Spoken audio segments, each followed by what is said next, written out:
Ibintang kaya sa pangulo, mga kababayan? Ibintang po kaya sa pangulo dahil bumabagyo dun ng malakas? O siguro kalikasan na ang may ayaw talagang ituloy yan, ano? Kalikasan na yung nagsasabi, "Wag mo ng guluhin ang Pilipinas, magpahinga ka na, 'no? Wag na kayong kung ano-ano pang mga pinagsasasabi niyo diyan sa Mautog." Oh, binagyo po, mga kababayan. Hindi pa ba nila nararamdaman yun? Na miski po yung panahon, eh, hindi na sumasang-ayon sa kanila.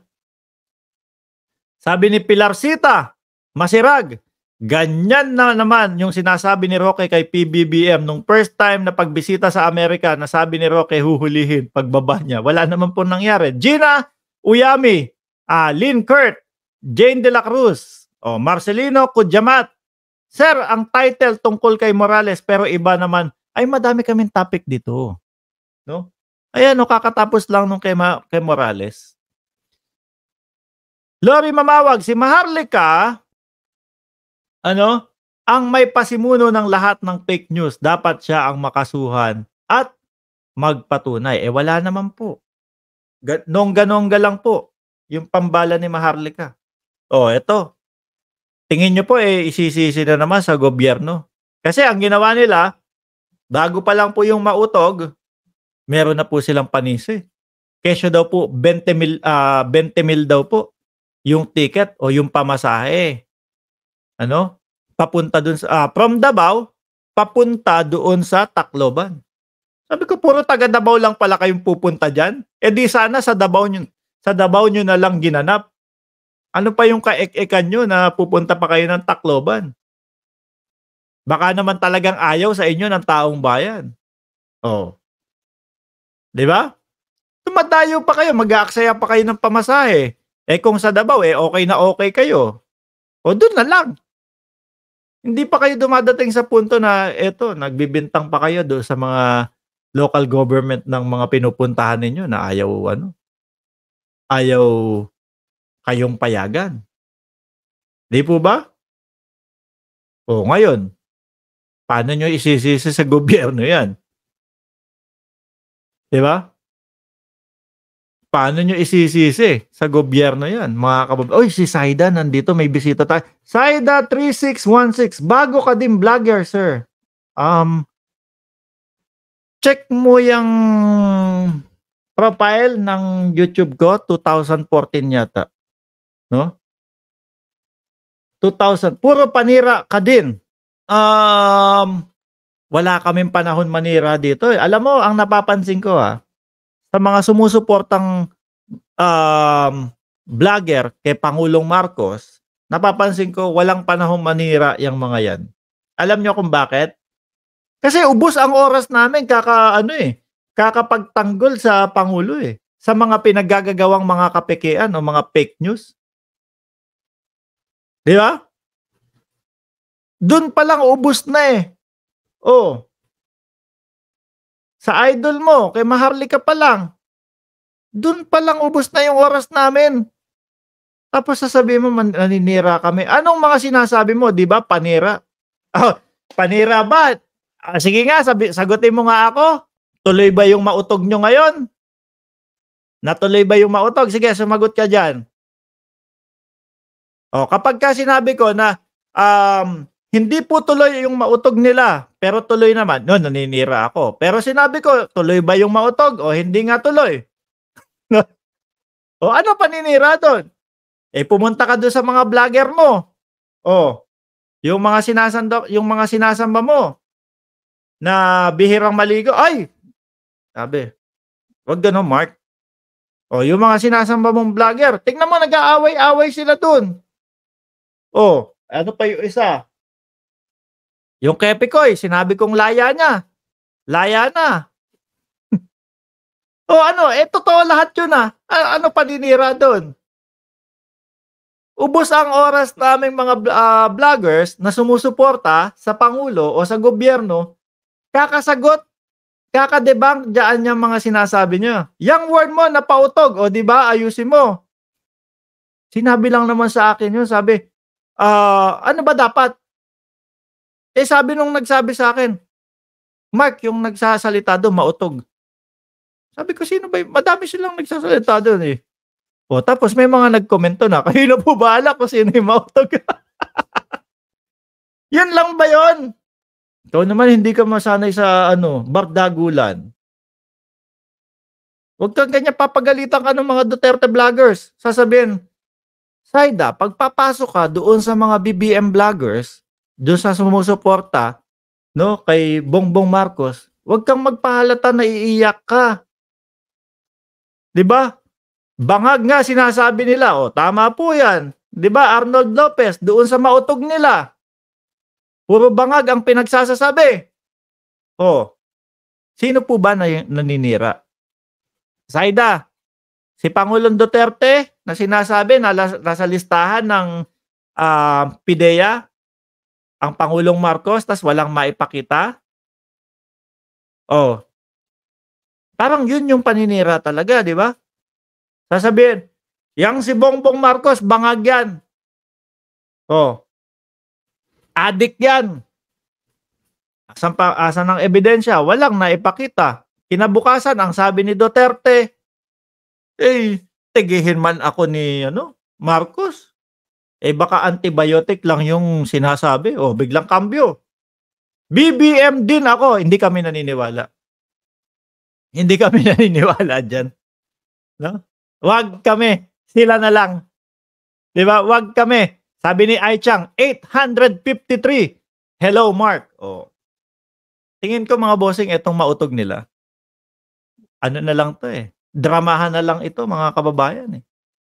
Lakay Carpenter, "Hi Mark, watching from Auckland." Oh, dramahan na lang po ito mga kababayan, yung tipo bang, "O sige, pumunta tayo doon sa mga lugar na ganito, 'no, alam naman natin walang pupunta, 'no, tapos ipalabas natin, 'no, ipalabas natin mga kababayan na sinikil na naman tayo, hindi na naman tayo pinayagan." Eh, ganyan po yung mga estilo nila mga bossing. Oh, "Hello, ano na, yung anak ko pa-smile-smile pa, oh." Ba't nakangiti ka diyan? Patapos na si daddy, okey? Oh, ano mga kababayan, "Saida, 'wag ka dito." Hayaan niyo lang si Saida diyan, 'no? Hayaan niyo lang si Saida diyan. Noma Homecook, shoutout sa'yo. Yung mga morale nila na maganyan, dito sa kinaroroonan ko BBM talaga. Oh, dumating pa si Tunying noon sa Philippine Embassy. BBM ka pero ang tingin mo sa mga sinasabi ko paninira, 'no? Sinasagot ko yung mga, kasinungalingang mga pinagsasasabi nung mga kabilang kampo. Hmm, try mo pang i-convince kami, ano, parang Alice Go, mga kababayan. Anyway, mga bossing, dito po Friday, mga kababayan. Kaya siyempre kahit papaano mag-ano naman tayo, mag-unwind naman po tayo, mga kababayan. Sabi ni Arnold Lopez, "Puro pakwela na lang ang rally nila. Hi Mark, watching from Vancouver. Dapat makulong na si Morales at it's" ay, may posibilidad po mga kababayan, eh. Posibleng malongko po iyan talaga. Bakit? O ganito, si Kumar, 'no, hindi naka-attend ng Senado, pero may abogadong pinadala. Bungad na bungad nung abogado ni Kumar, eh, inaasikaso po namin yung mga gumamit nung pangalan ni Kumar para siraan siya. Ayan, oh, 'di ba? Ayan. Bakit? Magkano ba kita mo? 300 per day? Bahala kayong magbardagulan diyan, hintayin maging ₱20 ang bigas. Nag-aabang ng ₱20. Ba 'yan? Wala kang pam-budget pa kahit pang 60 na bigas lang? Kumayod, gano'n lang naman 'yun. 'Di ba, antayin mo yung ₱20 na bigas diyan. Oh, anong mangyari? Kung yung ₱7 nga hindi nangyari, eh, nung 2016 hanggang 2022, eh, 'di ba? Tapos etong pangarap ng presidente paulit-ulit ninyong sasabihin. Balik tayo dun kay Kumar. Kakasuhan nila mga kababayan. Kakasuhan po nila. 'Di ba? Kasi talagang mga boss, yung tao maayos yung, kredibilidad, tapos bigla nilang hahatakin, biglang tataniman ng mga kung ano-anong issue. Iniisip ko nga, iniisip ko mga bossing etong siguro ang gagawin nila tanim issue tapos ransom. Gusto mong tumigil kami? Oh, ganito, ganito presyo, baka gano'n. 'Di ba mga kababayan? Kasi wala akong maisip na dahilan nila para mandamay nung taong mga wala namang ginagawa sa kanila. O tapos ngayon eto haharap na, haharap na, haharap na. Atat na atat pa yung tao, tapusin na natin ito. Si Bato sabi, "Wag na muna naaawa ako sa iyo, eh." Sabi ni George, "George magkano ba sabihin mo nga sa'kin magkano bayad 'pag ganyan lang yung kayang 'pag ganyan lang yung kayang i-type? 'Pag hindi ka biruin mo may topic kami dito ta's yan lang ang kaya mong i-type ha? Oh, mababa ang budget niyan 'pag ganyan." 'Di ba? Kasi pagka balita ko 'pag sumasagot doon sa topic, nakakasabay sa topic, kumokontra do'n sa topic, kahit papaano, maganda ang bigayan. Pero pagka yung ganito, siguro iniisip, si George Amparo, mahina ang kokote niyan. Ang comment lang niyan, adik presidente mo. Puwede na diyan 300 monthly. ₱10 kada isang araw. Ang hina mo bata. Ay naku, yan ba Saida, yung mga sinasabi ninyong kami yung naninira, pero ang ending ayan kayo, 'di ba? Bro, Mark, akala nila yung mga lugar diyan walang mga social media. Yung akala nila kahit saan sila bistado, gising na ang karamihan. Totoo po. Rally ng mausig. Baka isisi kay BBM at inuulan ang bagyo, sasabihin niyang mga yan, "Naku, nag-ano na naman po, nag-cloud seed na naman po. Naku, sandamakmak na asin ang linagay diyan para bumagyo." 'Di ba?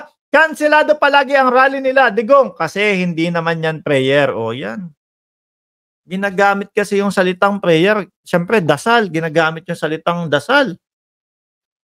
Tapos pagka-umpisa na, mura dito, paninira dito. Oh, ganyan yung mga sasabihin. Siguro sabi ng taas, paulanin ko na lang ito. Mga sinungaling naman pinagsasasabi nito.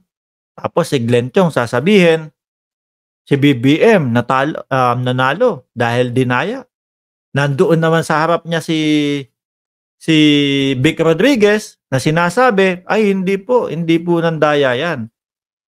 Pinagpuyatan ko yan." Pero hindi na makapagsalita yata si Vic Rodriguez. Hindi na makakontra ni Vic Rodriguez sa sa mismong mautog nila.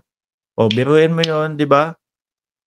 Sabi ni Marcelo Francis, "Ay lalo kang mayayabangan sa'kin. Magkano ang kinikita mo sa kahambugan mo?" Bakit ikaw ang iniisip mo hambog ako, bakit yung iba naman dito natutuwa naman sila?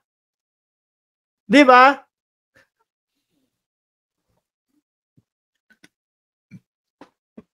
Susuklian mo ba o tatapatan mo ba yung kinikita ko? Marcelo Francisco, tatapatan mo ba? Dati si Admin Kula, alias Bigoy, ngayon si Pikoy naman. 'Di ba? Nahahambugan kayo sa si Zenaida, tanggalin na nga natin 'to kung ano-ano yung pinagsasasabi ni Zenaida. Kumain ka na ba, Zenaida? Parang yung mga comment mo parang gutom. Parang lumilipad na sa alapaap yung mga sinasabi ni Saida. Ano po, ang layo na doon sa topic. Anyway, mga bossing, Biyernes dito, 1,985 viewers. Huwag niyo pong kalimutan na i-like itong live stream natin bago po kayo lumabas. And doon sa mga bagong pasok lang po, kung gusto nyo yung mga bardago lang ganito, pindutin nyo lang po yung subscribe button dyan. Okay? So, magpapaalam na muna ako sa inyo. Magkita-kita po ulit tayo mga kababayan. Ano ba dyan? No? Mamayang gabi, 9:00 ng gabi, mga boss, chief, amo, sir. Paalam po muli at ingat po tayong lahat. 'Wag tayong magpapabiktima doon sa mga sumisira 'no, sa ating pangulo.